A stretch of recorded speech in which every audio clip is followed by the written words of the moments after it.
हरे कृष्णा राधे राधे। श्री शिवाय नमस्तुभ्यम। आप सभी का दिन शुभ और मंगल है हो। इससे पहले के अब तक के सारे अध्याय सुनने के लिए आप सभी का बहुत बहुत धन्यवाद। आज दिनांक है 16 फरवरी और दिन है रविवार और आज फागुन मास के कृष्ण पक्ष की संकष्टी चतुर्थी भी है और यह दिन भगवान गणेश जी को भी समर्पित होता है। तो आज आप हमारे चैनल पर संकष्टी चतुर्थी की कथा भी सुन सकते हैं। आइए फागुन मास महात्म के चौथे दिन की कथा का शुभारंभ करते हैं। भगवान शिव की एक धार्मिक कथा के साथ। ऋषि उपमन्यु बड़े प्रेम व्रती थे। वे दिन रात अपने प्रेम के प्रसून शिव जी के चरणों पर चढ़ाया करते थे। न खाने की सुधि, न विश्राम की चिंता। वृक्षों से गिरे हुए फल ही उनका भोजन था, धरती ही उनकी शैया थी और अंबर ही उनके लिए छाया के समान था। एक बार उपमन्यु परिभ्रमण के लिए निकले। वे घूमते घूमते समुद्र के तट पर गए। समुद्र में ऊंची ऊंची लहरें उठ रही थी। भैरव गर्जन हो रहा था। उपमन्यु को वे लहरें प्रकृति के कोमल हाथों के समान लगी और वह भैरव गर्जन मधुर संगीत के समान लगा। उन्होंने सोचा, यह स्थान बड़ा मनोरम है, बस यहीं ताप करना चाहिए। यह सोचकर उपमन्यु समुद्र के तट पर बालू के कणों के ऊपर आसन बिछाकर बैठ गए और शिव के ध्यान में मग्न हो गए। कई वर्षों तक उपमन्यु का तप चलता रहा। उनके अखंड तप को देखकर देवराज इंद्र आकुल हो उठे। उन्होंने सोचा, कहीं ऐसा ना हो कि उपमन्यु अपने तप की शक्ति से स्वर्ग पर अपना अधिकार जमा ले। इंद्र के मन में ईर्ष्या जाग उठी। वे उपमन्यु के तप को डिगाने के लिए कुबेर को साथ लेकर चल पड़े। दोनों विचित्र वेश बनाकर समुद्र तट से कुछ दूरी पर ही थे कि उन्हें दो और मनुष्य दिखाई पड़े जो उन्हीं के समान वेश धारण किए हुए थे। वे मन ही मन सोचने लगे, ये दोनों कौन है और कहाँ जा रहे हैं। तभी देवराज इंद्र के कानों में डमरू की ध्वनि सुनाई पड़ी। उन्होंने डमरू की ध्वनि को सुनकर सोचा, अवश्य यह शिव की माया है। स्वयं शिव ही इन दोनों मनुष्यों के रूप में प्रकट हुए हैं। यह उपमन्यु की दृढ़ता की परीक्षा लेना चाहते हैं। छिप कर देखना चाहिए यह क्या करते हैं। वे दोनों मनुष्य समुद्र तट पर उपमन्यु के निकट उपस्थित हुए। उन्होंने अपना विचित्र वेश बना लिया था। एक के मस्तक पर मोर पंखों का मुकुट था और दूसरे का मुख आधा मनुष्य और आधा सिंह के समान था। मोर पंखों के मुकुटधारी मनुष्य ने उपमन्यु को अपना परिचय देते हुए कहा, मैं देवराज इंद्र हूँ और मेरे साथ जो है वे कुबेर हैं। मैं आपके तप से प्रसन्न हूँ। मैं आपको स्वर्ग का वैभव देने के लिए आया हूँ। उपमन्यु ने कहा, हे देवराज, मुझे शिव के प्रेम को छोड़कर और कुछ नहीं चाहिए। आपने दर्शन देकर मुझे कृतार्थ किया, यही बहुत है। देवराज इंद्र ने उपमन्यु को डिगाने के उद्देश्य से पुनः कहा, हे मुने, मैं देवराज इंद्र कुबेर के साथ आपको कुछ देने के लिए खड़ा हूँ। आप राज्य, वैभव, महल जो चाहे मांग लीजिए, मेरे लिए आपको कुछ भी अदेय नहीं है। उपमन्यु कुछ उत्तर दे पाते उसके पूर्ण ही माया के इंद्र के कुबेर की ओर देखते हुए कहा, हे कुबेर, महामुने के लिए इस रेती में स्वर्ण महल बना दीजिए। ऐसा महल जिसकी बराबरी का तीनों लोकों में कोई नहीं महल हो। यह कहकर माया के कुबेर ने अपना हाथ ऊपर उठाया। देखते ही देखते समुद्र के तट पर दिव्य स्वर्ण महल बनकर तैयार हो गया। ऐसा महल जो सभी प्रकार के सुखों और वैभव से परिपूर्ण था। माया के इंद्र ने उपमन्यु की ओर देखते हुए कहा, हे महामुने, यह स्वर्ण महल आपके लिए ही है। बालू के कणों से उठकर महल में निवास कीजिए। सभी प्रकार के सुखों का उपभोग कीजिए। उपमन्यु ने कहा, देवराज, मैं आपकी कृपा से कृतज्ञ हूँ, पर मुझे शिव जी के प्रेम को छोड़कर और कुछ नहीं चाहिए। मेरे लिए बालू के ये कण ही कोमल सैया के समान है। धरती ही मेरा बिस्तर है और आकाश का वितान ही मेरा घर है। यह सुनकर माया के इंद्र की भौहें टेढ़ी हो गई। उन्होंने क्रोध भरे स्वर में कहा, हे महामुने, आप मेरा अपमान कर रहे हैं। मैं स्वर्ग का अधिपति हूँ और आपके शिव हैं शमशानवासी। मेरे पास स्वर्ग का वैभव है, जबकि आपके नंग धड़ंग शिव के पास कुछ नहीं है। आप मेरे दिए हुए वैभव को स्वीकार करें, नहीं तो मैं वज्र से आपका मस्तक काट कर फेंक दूंगा। यह कहकर माया के केंद्र ने हाथ ऊपर उठाया और चमचमाता हुआ वज्र उनके हाथ में आ गया। पर अब उपमन्यु रंच मात्र भी विचलित और भयभीत नहीं हुए। दृढ़ता पूर्वक बोले, देवराज, मैं सब कुछ सुन सकता हूँ, पर अपने आराध्य देव शिव की निंदा नहीं सुन सकता। आपको अपने वज्र का अभिमान है, तो मुझे भी शिव जी के प्रेम का बल है। मैं अभी प्रेम की शक्ति से आपके वज्र को खंड खंड किए देता हूँ। यह कहकर उपमन्यु ने कमंडल का जल हाथ में लिया। वे शिव का ध्यान में डूबकर हाथ का जल वज्र पर फेंकना ही चाहते थे कि शिव जी अपने असली रूप में प्रकट हो गए। उन्होंने कहा, बस कीजिए महामुने, बस कीजिए। मैं आपके प्रेम पर मुग्ध हूँ। आपने अपने प्रेम से मुझे जीत लिया है। अब आप मेरे साथ मेरे गण के रूप में रहें। उपमन्यु प्रेम से गदगद होकर शिव के चरणों में लौट गए। शिव ने उन्हें उठाकर अपने हृदय से लगा लिया। देवराज इंद्र और कुबेर, जो अभी तक छुपे हुए थे, प्रकट हो गए और सम्मिलित स्वरों में शिव का जयनाद करने लगे। सभी मिलकर प्रेम से बोलिए, भोले शंकर भगवान की जय। अब सुनिए फागुन मास महात्म के चौथे अध्याय की कथा। सूत जी कहते हैं, त्रयोदशी तिथि में सायकाल प्रदोष कहा गया है। प्रदोष के समय महादेव जी कैलाश पर्वत के रजत भवन में नृत्य करते हैं और देवता उनके गुणों का स्तवन करते हैं। अतः धर्म, अर्थ, काम और मोक्ष की इच्छा रखने वाले पुरुषों को प्रदोष में नियम पूर्वक भगवान शिव की पूजा, होम, कथा और गुणगान करने चाहिए। दरिद्रता के तिमिरस से अंधे और भवसागर में डूबे हुए संसार भय से भीरू मनुष्यों के लिए यह प्रदोष व्रत पार लगाने वाली नौका है। भगवान शिव की पूजा करने से मनुष्य दरिद्रता, मृत्यु, दुख और पर्वत के समान भारी ऋण भार को शीघ्र ही दूर करके संपत्तियों से पूजित होता है। विदर्भ देश में सत्यरथ नाम से प्रसिद्ध एक राजा थे, जो सब धर्मों में तत्पर, धीर, सुशील और सत्य प्रतिज्ञ थे।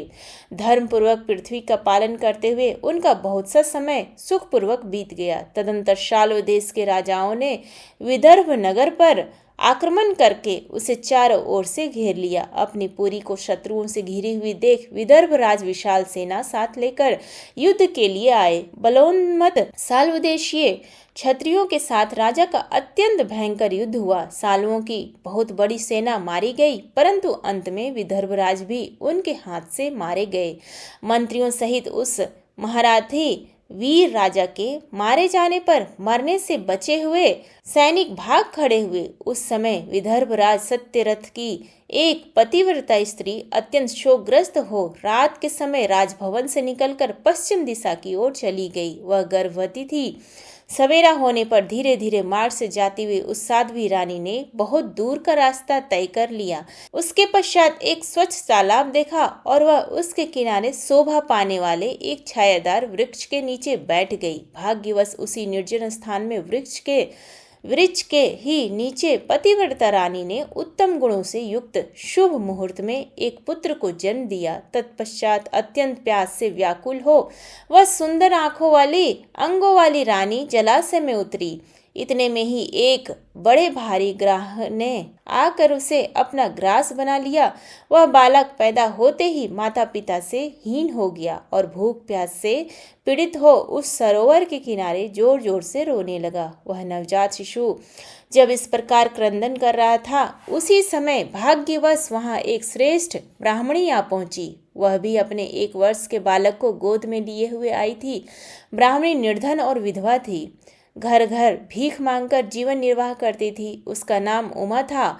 उसी सती साध्वी ब्राह्मणी ने उस राजकुमार को देखा। उसे अनाथ की भांति क्रंदन करते देखकर उसने मन ही मन विचार किया, अहो, यह तो बड़े आश्चर्य की बात दिखाई देती है कि यह नवजात शिशु, जिसकी नाल भी अभी तक नहीं कटी है, पड़ा हुआ है। इसकी माता कहाँ चली गई? ना इसका पिता है और ना कोई बंधु बांधव। यह दीन अनाथ बालक बिना बिस्तर के भूमि पर सो रहा है। यह चांडाल का पुत्र है या शूद्र का, वैश्य का बालक है या ब्राह्मण का, अथवा यह क्षत्रिय शिशु है? इसका निश्चय कैसे किया जाए? मैं इस शिशु को उठाकर अपने सगे पुत्र की तरह अवश्य पालन कर सकती हूँ, परंतु यह किस कुल का है यह न जानने के कारण इसे छूने का साहस नहीं होता। वह पतिव्रता ब्राह्मणी जब इस प्रकार कह रही थी, उसी समय कोई सन्यासी महात्मा वहां आ गए। वे ऐसे जान पड़ते थे मानो साक्षात शंकर हों। उन श्रेष्ठ भिक्षु ने उस स्त्री से कहा, ब्राह्मणी, खेद ना करो, हृदय की संशय वृत्ति दूर कर इस बालक की रक्षा करो। इससे तुम्हें शीघ्र ही परम कल्याण की प्राप्ति होगी। इतना कहकर वे दयालु भिक्षु तुरंत वहां से चले गए। उनके जाने के बाद ब्राह्मणी ने विश्वास पूर्वक उस बालक को लेकर अपने घर की ओर प्रस्थान किया।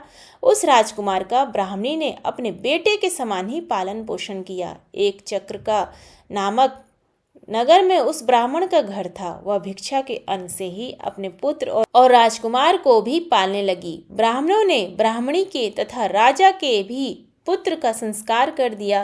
वे दोनों सर्वत्र सम्मानित होकर दिन दिन बढ़ने लगे। समय आने पर उनका उपनयन संस्कार हुआ।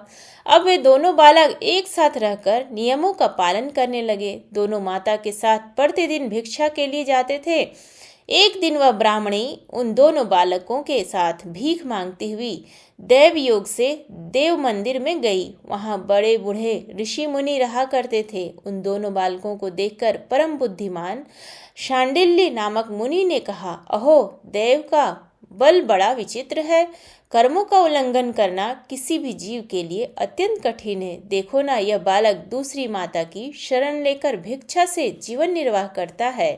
इस ब्राह्मणी को ही श्रेष्ठ माता के रूप में पाकर ब्राह्मण बालक के साथ ब्राह्मण भाव को प्राप्त हो गया है। सांडिल्य मुनि का यह वचन सुनकर ब्राह्मणी को बड़ा विस्मय हुआ। उसने भरी सभा में मुनि को प्रणाम करके पूछा, ब्राह्मण, एक सन्यासी के कहने से मैं इस बालक को अपने घर ले आई हूँ। यद्यपि अभी तक इसके कुल का पता नहीं लगा, तथापि मैं पुत्र की भांति इसका पालन पोषण करती हूँ। आप ज्ञान के नेत्रों से देखते हैं, अतः आपसे मैं यह जानना चाहती हूँ कि यह बालक किस कुल में उत्पन्न हुआ है और इसके माता पिता कौन हैं। मुनि बोले, यह विदर्भ देश के राजा का पुत्र है। इतना कहकर मुनि ने उस बालक के पिता के युद्ध में मारे जाने का तथा उसकी माता के ग्रह द्वारा ग्रस्त होने का सब समाचार पूर्ण रूप से बतलाया। यह सुनकर ब्राह्मणी को और भी आश्चर्य हुआ। अतः उसने फिर प्रश्न किया, महामुनि, वे राजा संपूर्ण भोगों को छोड़कर युद्ध में क्यों मरे और इस बालक को दरिद्रता कैसे प्राप्त हुई? अब दरिद्रता को पूर्णतः नष्ट करके यह पुनः राज्य कैसे प्राप्त करेगा? मेरा यह पुत्र भी भिक्षान से ही जीवन निर्वाह करता है, अतः इसकी दरिद्रता के निवारण का भी क्या उपाय है, यह बताने की कृपा करें। सांडिल्य ने कहा, इस राजकुमार के पिता विदर्भ राज पूर्व जन्म में पांड्य देश के श्रेष्ठ राजा थे। वे सब धर्मों के ज्ञाता थे और संपूर्ण पृथ्वी का धर्म पूर्वक पालन करते थे। एक दिन प्रदोष काल में राजा भगवान शंकर का पूजन कर रहे थे और बड़ी भक्ति से त्रिलोकीनाथ महादेव जी की आराधना में संलग्न थे। उसी समय नगर में सब और बड़ा भारी कोलाहल मचा। उस उत्कट शब्द को सुनकर राजा ने बीच में ही भगवान शंकर की पूजा छोड़ दी और नगर में क्षोभ फैलने की आशंका से राजभवन से बाहर निकले। इसी समय राजा का महाबली मंत्री शत्रु को पकड़कर उनके समीप ले आया। वह शत्रु पांड्य राज का ही सामंत था। उसे देखकर राजा ने क्रोधपूर्वक उसका मस्तक कटवा दिया। शिव पूजा छोड़कर नियम को समाप्त किए बिना ही राजा ने रात में भोजन भी कर लिया। इसी प्रकार राजकुमार भी प्रदोष काल में शिव जी की पूजा किए बिना ही भोजन करके सो गया। वही राजा दूसरे जन्म में विदर्भ राज हुआ था। शिव जी की पूजा में विघ्न होने के कारण शत्रुओं ने उसको सुख भोग के बीच में ही मार डाला। पूर्व जन्म में जो उसका पुत्र था वही इस जन्म में भी हुआ है। शिव जी की पूजा का उल्लंघन करने के कारण यह दरिद्रता को प्राप्त हुआ है। इसकी माता ने पूर्व जन्म में छल से अपनी सौत को मार डाला था। उस महान पाप के कारण ही वह इस जन्म में ग्राह के द्वारा मारी गई। मैं सत्य कहता हूँ, परलोक में हित की बात कहता हूँ, शास्त्रों का सार एवं उपनिषदों का हृदय कहता हूँ। इस भयंकर असार संसार को प्राप्त हुए जीव के लिए ईश्वर के चरणावृंदों से सेवा ही सार वस्तु है। जो प्रदोष काल में अनन्यचित होकर परमेश्वर के चरणावृंदों पूजक की पूजा करते हैं, वे इसी संसार में सदा बढ़ने वाले धन धान्य स्त्री पुत्र सौभाग्य और संपत्ति के द्वारा सबसे बढ़कर होते हैं। हे ब्राह्मणी, यह तुम्हारा पुत्र पूर्व जन्म में उत्तम ब्राह्मण था। इससे सारी आयु केवल दान में लेने में बिताई है, यज्ञ आदि सत्कर्म नहीं किए हैं, इसलिए यह दरिद्रता को प्राप्त हुआ है। उस दोष का निवारण करने के लिए अब यह भगवान शंकर की शरण में जाए। सूत जी कहते हैं, मुनि के इस प्रकार कहने पर साध्वी ब्राह्मणी ने उन्हें प्रणाम करके शिव पूजन की विधि का क्रम पूछा। दोनों पक्षों की त्रयोदशी को मनुष्य जब निराहार रहे तब सूर्यास्त से 3 घड़ी पहले स्नान करे, फिर श्वेत वस्त्र धारण करके धीर पुरुष संध्या और जप आदि नित्य कर्म की विधि पूरी करके मौन हो शास्त्र विधि का पालन करते हुए भगवान शिव की पूजा प्रारंभ करे। भगवत विग्रह के आगे की भूमिका नए निकाले हुए शुद्ध जल से भली भांति लीप पोत कर सुंदर मंडल बनाए। धौत वस्त्र आदि के द्वारा उस मंडल को सब ओर से घेर दे। ऊपर से चंदोवा आदि लगाकर फल फूल और नवीन अंकुरों से उसको सजाए। मंडल के मध्य की भूमि में 5 रंगों से युक्त विचित्र कमल अंकित करके उसी पर सुस्थिर एवं उत्तम आसन बिछाकर बैठे और हृदय में भक्ति भाव से युक्त हो पूजा की सब सामग्री एकत्र करे। फिर पवित्र भाव से शास्त्रोक्त मंत्र द्वारा देवपीठ को आमंत्रित करे। तत्पश्चात क्रमशः आत्मशुद्धि और भूत शुद्धि आदि करके 3 प्राणायाम करे। उसके बाद बिंदु युक्त बीजाक्षरों के द्वारा विधि पूर्वक मातृका न्यास करे। तदंतर परा देवता का ध्यान करके मातृका न्यास की विधि पूरी करे। फिर परम शिव का ध्यान करके पीठ के वाम भाग में गुरु को प्रणाम करे। दक्षिण भाग में गणेश जी को मस्तक झुकावे। दोनों अंशों कंधों और उरुओं जांघों में धर्म आदि धर्म ज्ञान वैराग्य तथा ऐश्वर्य का न्यास करे। अवैराग्य और अनैश्वर्य आदि का न्यास करे। तत्पश्चात हृदय में अनंत आदि का न्यास करके आधार शक्ति से लेकर ज्ञानात्मकता का क्रमशः न्यास करके हृदय में एक कमल की भांति भावना करे। वह कमल 9 शक्तियों से युक्त एवं परम सुंदर हो। उसी कमल की कर्णिका में कोटि कोटि चंद्रमाओं के समान प्रकाशमान उमापति भगवान शिव का ध्यान करे। भगवान के 3 नेत्र हैं। मस्तक पर चंद्रमा का मुकुट शोभा पाता है। जटाजूट कुछ पीला हो गया है। उस पर रत्न जटित किरीट सुशोभित है। उनके कंठ में नील चिन्ह है और अंग अंग से उदारता सूचित होती है। सर्पों के हार से उनकी बड़ी शोभा हो रही। उनके एक हाथ में वरद और दूसरे में अभय की मुद्रा है।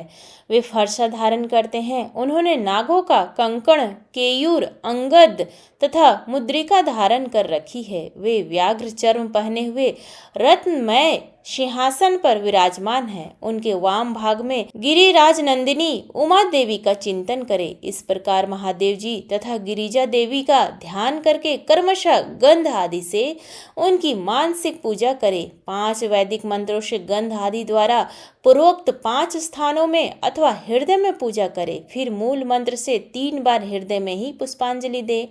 उसके बाद बाह्य पीठ सिंहासन पर महादेव जी का पुनः पूजन कर प्रारंभ करे। पूजा के आरंभ में एकाग्रचित्त होकर संकल्प पढ़े। तदंतर हाथ जोड़कर मन ही मन भगवान शिव का ध्यान एवं आह्वान करे।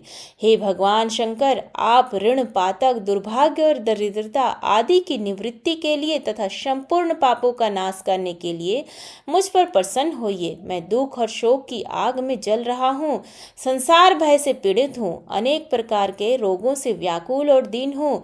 वृषवाहन मेरी रक्षा कीजिए। देव देवेश्वर सबको निर्भय कर देने वाले महादेव जी, आप यहाँ पधारिए और मेरी की हुई इस पूजा को पार्वती जी के साथ ग्रहण कीजिए। इस प्रकार संकल्प और आह्वान करके पूजा आरंभ करनी चाहिए। तत्पश्चात मनुष्य एकाग्रचित्त हो रुद्र सूक्त का पाठ करते हुए वहां स्थापित किए हुए शंख के जल से और पंचामृत से महादेव जी का अभिषेक करके भांति भांति के मंत्रों से आसन आदि उपचारों को समर्पित करे। भावना द्वारा दिव्य वस्त्रों से विभूषित स्वर्ण सिंहासन की कल्पना करे और उसी पर भगवान को विराजमान करके अष्ट गुण युक्त अर्घ्य और पाद्य निवेदन करे। फिर शुद्ध जल से आचमन कराकर मधुपर्क दे। उसके बाद पुनः आचमन के लिए जल देकर मंत्रोच्चारण पूर्वक स्नान करावे। फिर यज्ञोपवित वस्त्र और आभूषण अर्पण करे। परम पवित्र अष्टांग युक्त चंदन चढ़ावे। विल्व मदार लाल कमल धतुर कनेर सनईका फूल चमेली कुशा अपामार्ग तुलसी जूही चंपा और करवीर के फूलों में से जितने मिल जाए उन सब को शिवोपासक भगवान शिव पर चढ़ावे। इनके अतिरिक्त भी नाना प्रकार के सुगंधित पुष्प निवेदन करे। तत्पश्चात लाल चंदन से उत्पन्न धूप और निर्मल दीप समर्पित करें। उसके बाद हाथ धोकर घी, नमकीन और साग, मिठाई, पुआ, शक्कर तथा गुड़ के बने हुए पदार्थ एवं खीर का नैवेद्य भोग लगाएं। मधु, दही, जल भी अर्पण करें।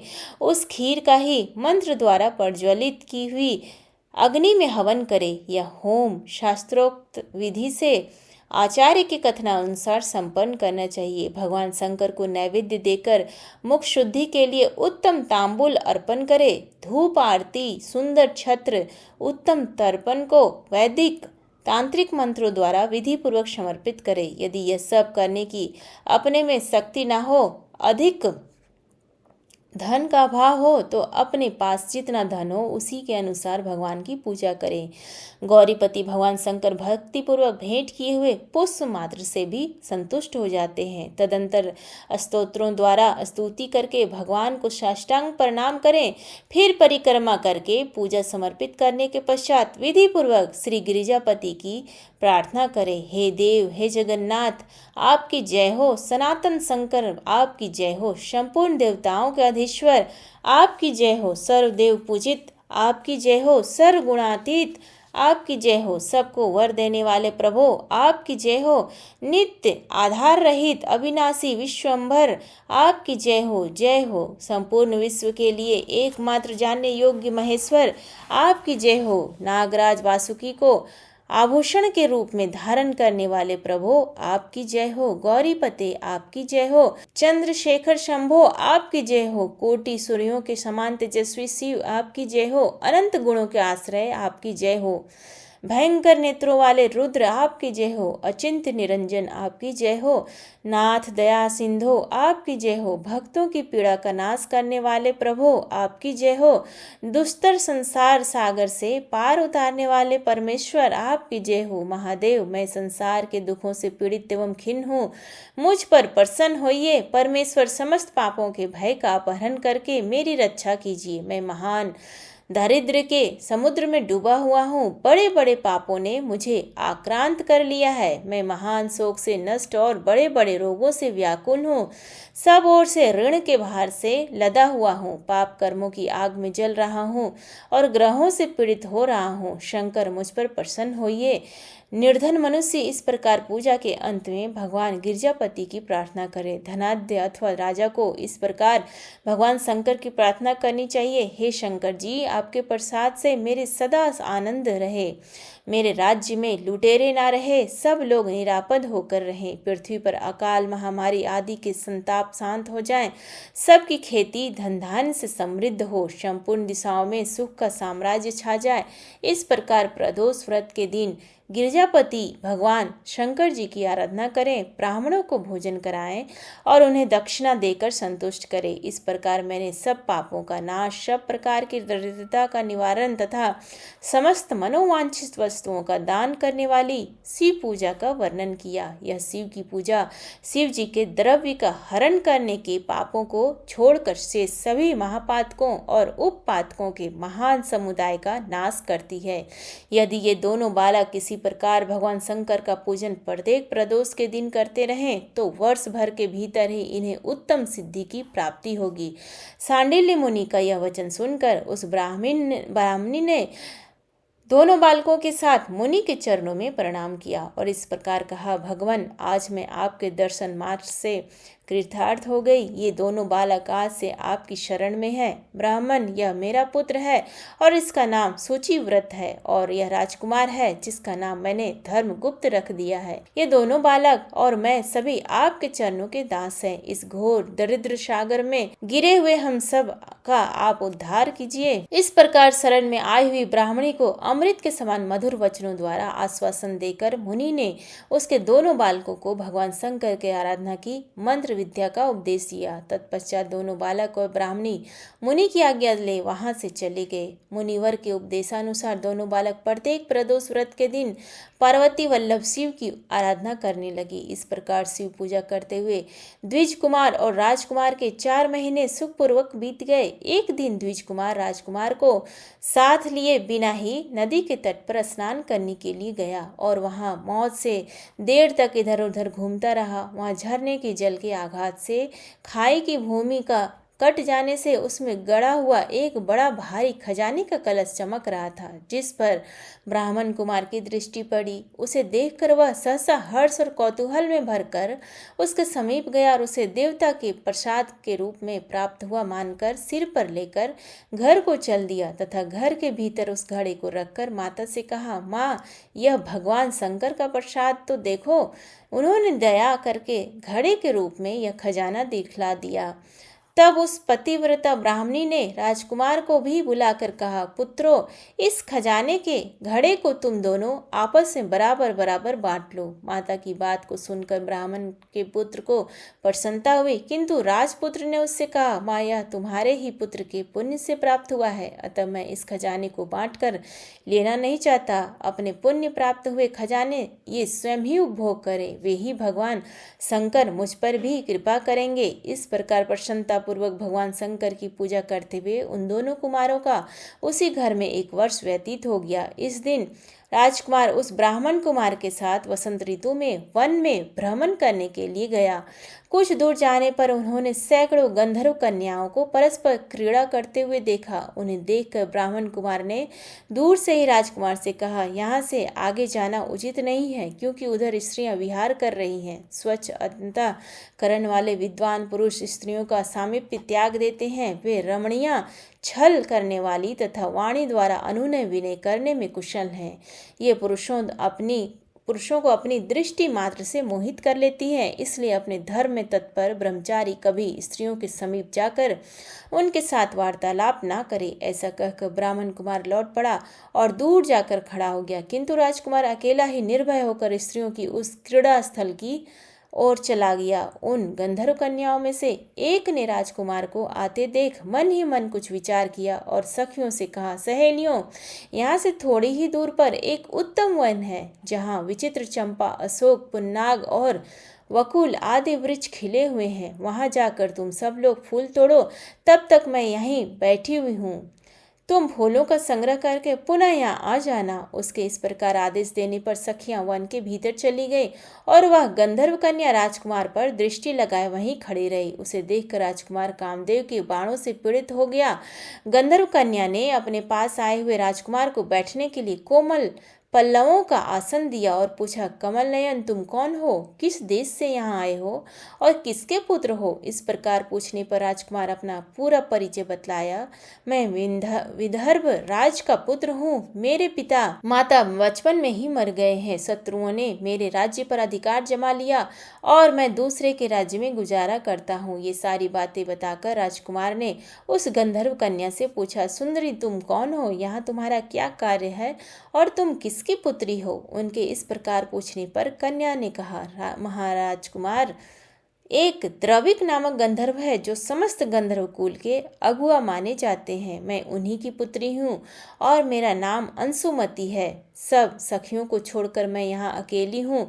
मैं तुम्हारी अभिलाषा जानती हूँ। तुम्हारा मन मुझ में आसक्त हो गया है। इसी प्रकार देव ने मेरे मन में भी तुम्हारे लिए उत्कंठा भर दी है। अब हम दोनों का स्नेह कभी भंग नहीं होना चाहिए। ऐसा कहकर गंधर्व कुमारी ने शीघ्र ही अपने गले से मोती का हार निकालकर प्रेम पूर्वक राजकुमार को भेंट किया।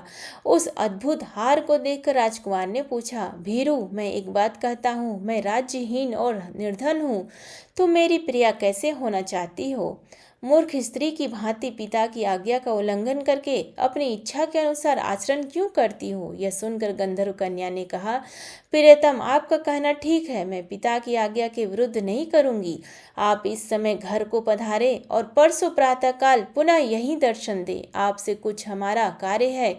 इतना कहकर वह गंधर्व कन्या अपनी सखियों के आ जाने से उनके साथ चली गई और राजकुमार भी हर्षपूर्वक ब्राह्मण कुमार के समीप लौट आया। उसने द्विज पुत्र से सब बातें बताई और उसके साथ घर को प्रस्थान किया। वहां पतिव्रता ब्राह्मणी को भी यह शुभ समाचार सुनाकर राजकुमार ने प्रसन्न किया तथा पूर्व निश्चित समय आने पर वह पुनः द्विज पुत्र के साथ वन में गया।